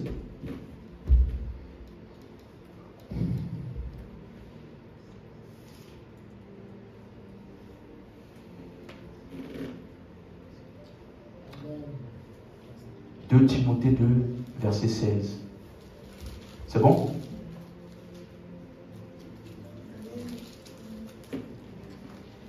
2 Timothée, chapitre 2, verset 16. » Il dit ceci. « Évite les discours vains et profanes, car ceux qui les tiennent avanceront toujours plus dans l'impiété. » Comprenez? 2 Timothée 2, 16. Évite les discours vains. Ça veut dire que ce ne sont pas tous les types de débats dans lesquels on s'engage. Dis amen à ça. Il y a des débats qui sont inutiles. Quelqu'un, tu vas discuter avec quelqu'un sur les mèches. Est-ce qu'une femme doit porter des mèches à l'église? À l'église. est-ce qu'une femme doit porter les mèches? C'est des débats inutiles. Je me suis dit, c'est inutile. Est-ce qu'une femme doit porter le pantalon? Ça, ce sont les choses sur lesquelles tu ne dois pas t'attarder. Parce que quelqu'un disait, non, il est écrit dans Deutéronome que la personne, l'homme ne doit pas porter ce qui appartient à la femme, et la femme ne doit pas porter ce qui appartient à l'homme. Tu vois, il lit ce verset-là. Il faut lui demander, c'est écrit au pantalon dedans. L'homme ne doit pas porter ce qui appartient à la femme. À l'époque là, est-ce que tu sais que les hommes portaient des robes? Est-ce que tu sais ça? Hein? Même Esaïe dans sa vision, il a vu le pan de la robe de Dieu. Et toi tu lis ça, tu dis pantalon. Dieu est en robe. Tu vois? C'est parce que les gens lisent la Bible sans vraiment chercher à comprendre. Tu vois, ce qui appartient à la femme, c'est fini. Parce que dans ta culture là, ça c'est culturel, hein? C'est dans ta culture. On t'a dit, les homosexuels, les gens qui s'habillent comme ça, les femmes, la femme doit être soumise. Parce que l'homme est le chef de la femme. Il n'a pas lu le verset, hein? Il veut simplement dire que l'homme est celui qui doit être rond, et puis la femme doit être celui qui doit être pantalon. Et puis, mais est-ce que quand tu vas au magasin là, tu n'as pas vu les rayons femmes et rayons hommes? Il y a pantalon femme et pantalon. À son époque, ne portez pas ce qui appartient aux femmes. On dit là-bas dans le même chapitre, ne porte pas des habits de plusieurs couleurs. Mais eux là, tu vas les voir. Rouge, jaune, violet. Ça là, ça ne les intéresse pas. Oui, le même chapitre. Ne porte pas d'habits de plusieurs couleurs. C'est écrit dans le même chapitre. Ça là, on ne prend pas. On prend ce qui nous arrange. Mais pourquoi est-ce que c'est écrit? Parce que Moïse, dans le livre de Deutéronome, quand tu lis tous les livres, le premier livre de la Bible, tu lis le livre de Deutéronome, Moïse savait qu'il devait pas entrer dans la terre promise. Suivez? Donc il leur a donné beaucoup d'instructions en disant, quand vous allez entrer là-bas, voici ce que vous allez faire. Et donc dans ce peuple-là, il y avait des homosexuels. Donc Moïse a donné dire quoi? Ne faites pas comme eux. Qui, homme avec homme, l'homme s'habille comme la femme pour être comme une femme pour qu'il puisse attirer un homme. C'est ce qu'il disait. Ne pompe pas ne t'habille pas comme ce qui appartient à la femme. C'est ce que la Bible appelle aujourd'hui efféminé, si vous voulez. C'est de ça qu'il s'agit. Mais toi, tu vois particulièrement à l'église, la femme là, elle est vraiment femme. Donc parce qu'elle a mis pantalon, toi tu dis abomination. Donc avant que tu ne connaisses l'église là, tu priais tous les jours, tu t'écoutais, tu adorais Dieu, tu t'écoutais. Subitement, quand tu as entendu cet enseignement là, le jour où tu mets pantalon, tu as l'impression que tout l'enfer et tous les démons ont les yeux sur toi. Tu vois, c'est une question de conscience. Tu as été corrompu par un faux enseignement. Yes. Ils avanceront toujours dans l'impiété. Est-ce que tu comprends? Donc il y a des débats là, il faut laisser. Il faut laisser. Perds pas le temps avec ça. Parce que plus tu vas faire dans ce genre-là, ça va finir par t'affecter. Je me rappelle au début là, quand je venais de comprendre, j'étais trop bouillon. Dès qu'il y avait une opportunité, débat, je suis là. Débat, je suis là. J'ai compris qu'il y a certains types de personnes, quand je finis le débat avec eux là, même si j'ai gagné le débat, je me sens plus vide. Parce qu'ils ne sont pas venus pour comprendre, ils sont venus pour débattre. Et même si tu arrives à leur montrer qu'ils sont dans le tort, il va simplement dire, attends, je vais aller m'équiper plus pour revenir pour un autre débat. Donc, il n'est pas là pour comprendre. Donc, à un moment, j'ai arrêté ça. Il y a des gens là, si je vois qu'il n'est pas là pour comprendre, je ne paye pas mon temps. Dis-moi même. Verset 17, regardez ce qu'il dit, verset 17. De ce nombre sont Hyménée et Philette, qui se sont détournés de la vérité, disant que la résurrection est déjà arrivée et qui renversent la foi de quelques-uns. Donc il y en a beaucoup là qui disent la résurrection est déjà arrivée ou alors l'enlèvement a déjà eu lieu. Vous avez entendu ça? Il y en a qui disent ça. Parce qu'ils confondent, je vais vous expliquer, n'est-ce pas, la seconde venue de Jésus et l'enlèvement. Ils confondent l'invasion de Jérusalem par l'Empire romain et l'avènement du Seigneur. Ils confondent les deux événements. Ils disent la résurrection est déjà arrivée. Est-ce que vous suivez? Et regardez, un petit verset bonus. Néanmoins, verset 19, le solide fondement de Dieu reste debout avec ces paroles qui lui servent de sceau. Le Seigneur connaît ceux qui lui appartiennent et quiconque prononce le nom du Seigneur, qu'il s'éloigne de tu as bien compris le contexte. L'iniquité ici, c'est quoi? Fausse doctrine. Tu vois? Mais quelqu'un va te dire que celui qui se donne, qui connaît le Seigneur, qui se donne des iniquités. Ça veut dire quoi? Ça veut dire quoi? Contexte. Ça parle de quoi? Fausse doctrine. 7e point. 1 Jean chapitre 4, verset 17. 7e point. Un chrétien peut tomber dans la peur du châtiment. 1 Jean 4, 17.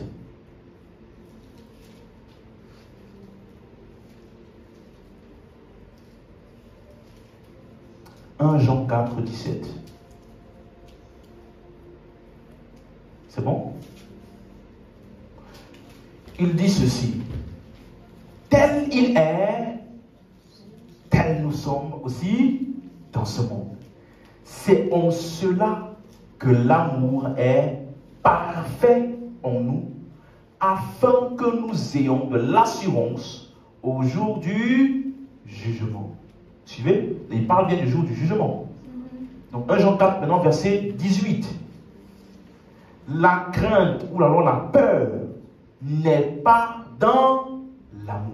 Dites-moi, la peur n'est pas dans l'amour. Ok.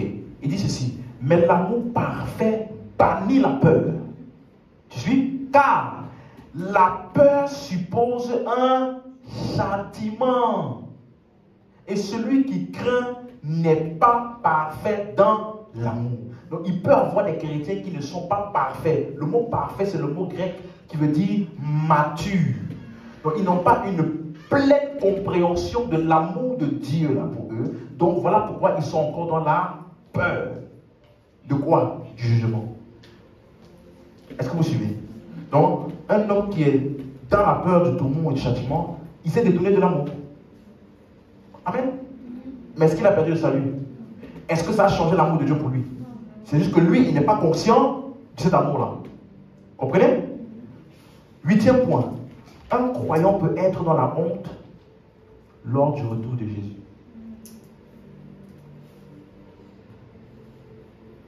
Un croyant peut être dans la honte. Là, je mets la version Darby, 1 Jean 2, 28. Dans la version second, Louis second, c'est très mal traduit.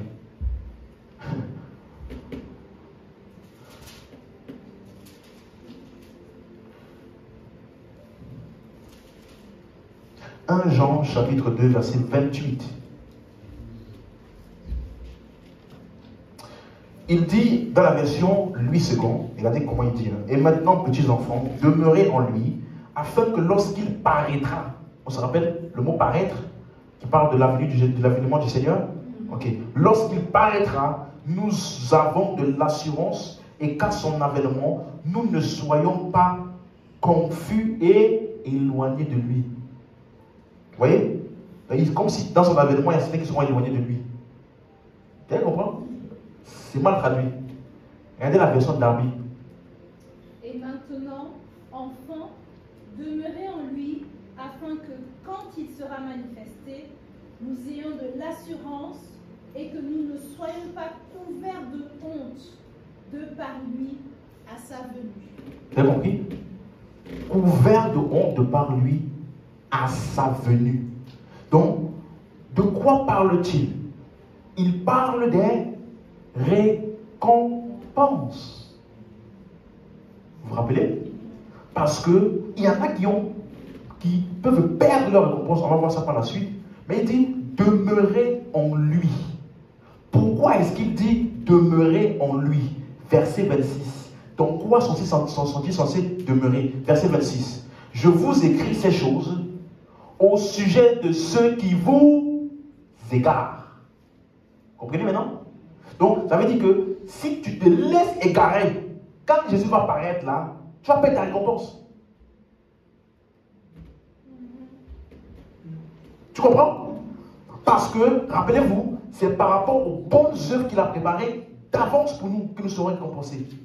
Et la Bible dit que chacun prenne garde à la manière dont il bâtit sous le fondement. Si ton œuvre que tu as bâtie sur Christ là n'est pas fondée sur Christ, ça ne va pas passer par le feu. Ça sera consumé. Donc, si tu as adhéré à une fausse doctrine selon laquelle, par exemple, tu dois servir Dieu pour que Dieu puisse te bénir. tu vas commencer à faire quoi? Servir Dieu, n'est-ce pas? Mais tu vas servir Dieu pourquoi? À cause de Christ ou à cause de la bénédiction? Donc ce service-là, il n'est pas fondé sur Christ. Ça ne passera pas par le feu. Ça sera consumé. Tu n'auras aucune récompense pour ça. Est-ce que vous suivez? C'est pour ça que Jésus parle, par exemple, il dit, quand vous voulez prier, ne vous mettez pas sur des places publiques pour qu'on vous voie et qu'on entende vos prières.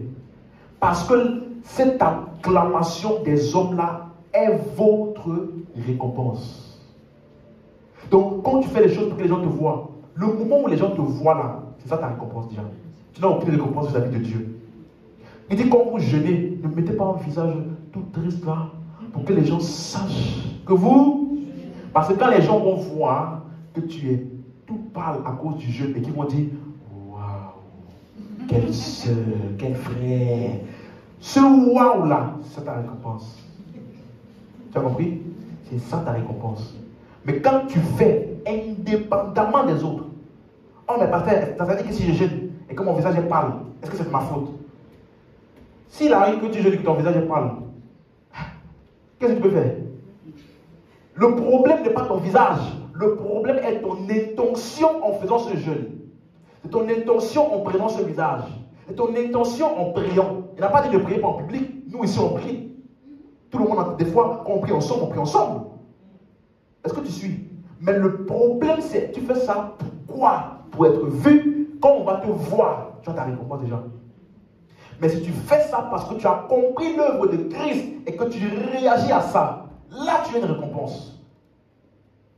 Donc il y a des gens qui se sont égarés par des faux enseignements, par des fausses choses. Et donc à cause de ça, tout ce qu'ils font dans leur vie chrétienne n'est pas pour Christ. Tu vois? Si tu vis toute ta vie chrétienne parce que tu as peur de l'enfer. Tu vois? Ce n'est pas pour Christ. C'est par peur de... Amen. C'est clair maintenant? 9e point, avant-dernier point, 9. Un croyant peut vivre une vie de regret. Un croyant peut vivre une vie de regret. 1 Timothée 6, verset 10. Alléluia. 1 Timothée 6, verset 10. Est-ce que tout le monde est toujours attentif? Ok. 1 Timothée 6, verset 10. Car l'amour de l'argent est une racine de tous les maux. Et quelques-uns, en étant possédés, se sont égarés loin de la foi et se sont jetés eux-mêmes dans bien des tourments. Tu vois? Le mot tourment en grec, c'est un mot qui veut dire chagrin et regret. C'est utilisé dans Romains 9, verset 2, où il dit, j'éprouve une grande tristesse et j'ai dans le cœur un chagrin continuel. Ça parle d'un chagrin. Donc, on dit que, il dit, ils se sont jetés eux-mêmes dans bien des regrets et un chagrin. Donc, à cause de l'amour de l'argent qui est maintenant le but de leur vie, ils vivent une vie de chagrin et de regret. Est-ce que tu suis? Et regardez ce qu'il dit. Et quelques-uns, en étant quoi? Lisez. Quelques-uns en étant, pas par un démon, hein. Possédés par quoi? L'amour de... Ah. Donc, un chrétien peut être possédé par l'amour de... Qu'est-ce que ça va produire? Première chose, il dit quoi? Ils se sont égarés de la foi. Le mot foi ici, ça parle toujours de la doctrine. Ils ont commencé à tirer, inventer de nouvelles doctrines. Détourner le message de Christ. C'est là aujourd'hui, ils prennent des doctrines bizarres à cause de l'argent. C'est ça? Miracle money. Tu connais Miracle money? Tu connais Miracle money? Ouvrez vos sacs. Il y en a là, ils mentent. Tu me suis? Non, laisse. Il y en a, écoute-moi, ils mentent. L'autre, tu as la doctrine de ton compte bancaire spirituel. Quand quelqu'un a l'amour de l'argent, il va prendre de la Bible, il va te sortir des doctrines que tu n'imagines pas. Parce que Jésus a dit, ne vous amassez pas des trésors sur la terre, mais amassez-vous des trésors. Donc, quand tu donnes ton argent à l'église, tu es en train de remplir et d'approvisionner ton compte bancaire spirituel. Parce que si tu mets dans la terre, sur la terre, la teigne et la rouille peuvent le ronger. Mais si tu mets ça dans ton compte bancaire spirituel, le jour où tu as besoin, tu fais un retrait. Un retrait spirituel. Tu vois? Comment est-ce que tu fais le compte bancaire? Comment est-ce que tu approvisionnes ton compte bancaire? Tu donnes l'argent à l'église. Comment est-ce que tu fais le retrait? Donne l'argent à l'église. Tu as vu ça? Oh, wow. Donc, je donne l'argent, ça approvisionne. Je donne encore l'argent, ça revient. Ah, il fallait que je garde tout mon argent là. Et puis c'est tout. Tu me suis? À cause de l'argent, j'écoutais une servante de Dieu, elle disait, vous savez, j'ai commencé le business il y a quelques temps.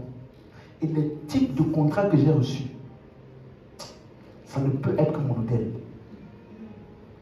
Peuple de Dieu, vous devez bâtir votre hôtel si vous voulez assurer votre avenir. C'est ce qui s'est passé après. Maintenant, alors je fais maintenant une instruction pour tout le monde. Voici le PayPal. Bâtissez vos hôtels. Elle a montré son contrat, hein, des contrats de 600 000 euros, des gros contrats comme ça. Si tu vois un contrat de 600 000 euros, que toi tu n'as même pas 20 euros pour la fin du mois, on te dit c'est l'hôtel là qui a fait ça. Frère, tu vas envoyer ton argent. Tu vas envoyer.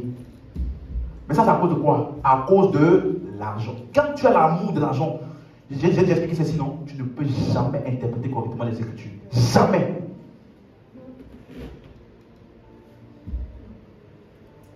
Et ils ont égaré plusieurs dans la foi. Plusieurs. Mais sachez que ces personnes, tu ne peux pas ignorer et faire semblant pour toujours. Quand tu es seul, toi et toi seul là, vu que tu sais que ce que tu fais c'est pour l'argent là, quand il n'y a plus personne, tu es toi seul et toi seul là, ça te ronge. Ça te ronge. Vous avez jamais entendu des hommes de Dieu qui sont alcooliques? Pourquoi ils boivent l'alcool? C'était ce pour. Est-ce que tu comprends? Si tu ne fais pas de Christ le centre de ce pourquoi tu vis, tu vas vivre une vie de chagrin et de regret. Pourquoi? Parce que nous avons été créés pour des bonnes œuvres que Dieu a préparées d'avance pour nous. Tant que tu ne fonctionnes pas dans ce pourquoi Dieu t'a créé en Christ là, tu vas être toujours insatisfait. Et tout ce que tu veux dans le monde, le véritable accomplissement se trouve en Christ. Amen. Et dernier point, un chrétien peut perdre sa récompense. 2 Jean chapitre 1 verset 8. Alléluia. Amen. 2 Jean chapitre 1 verset 8.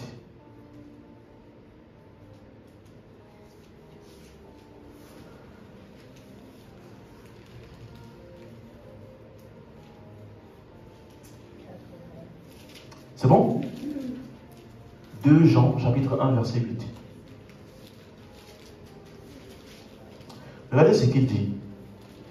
Prenez garde à vous-même. Ça veut dire quoi encore? Prenez garde?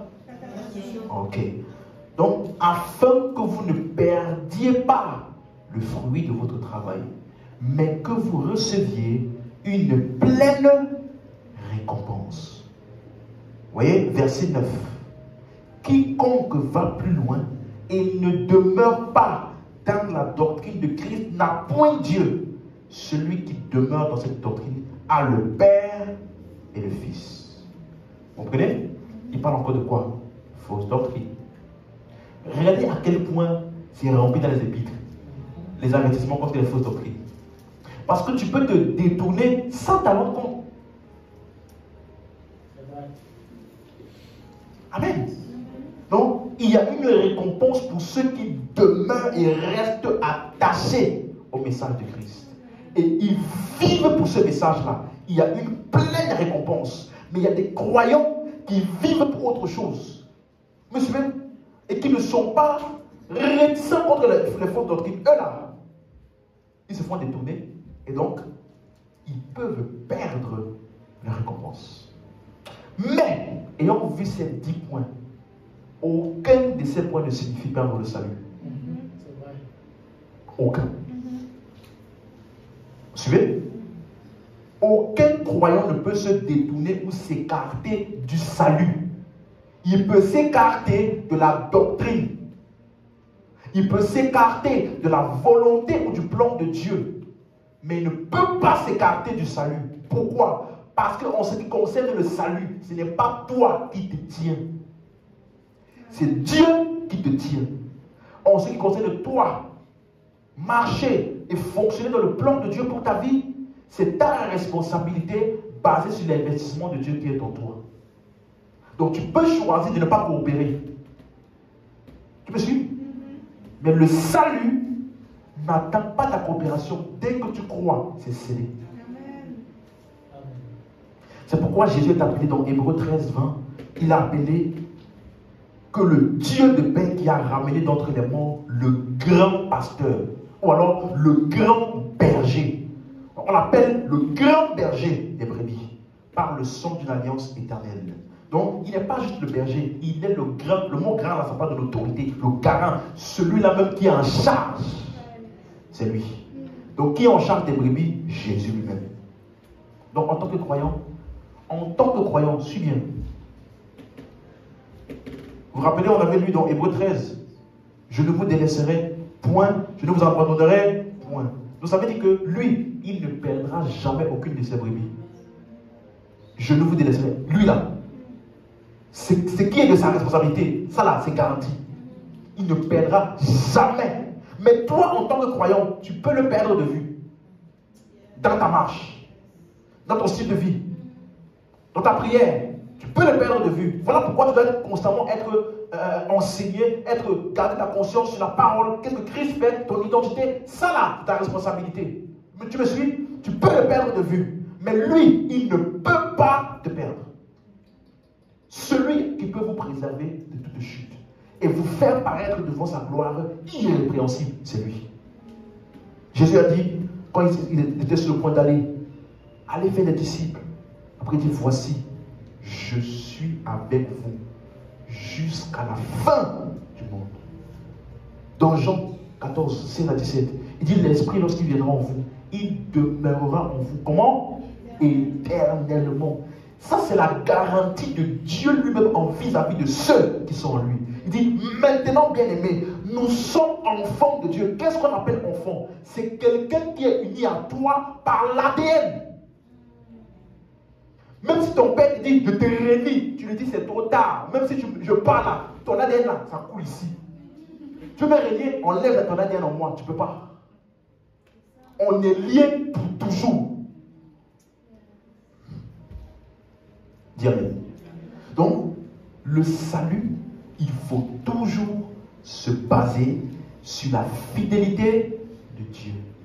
C'est ça le salut. Amen. On peut se lever. Alléluia.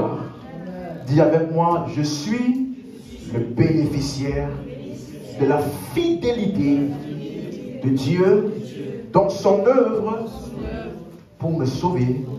Aujourd'hui, j'ai le salut éternel par la foi en Jésus-Christ.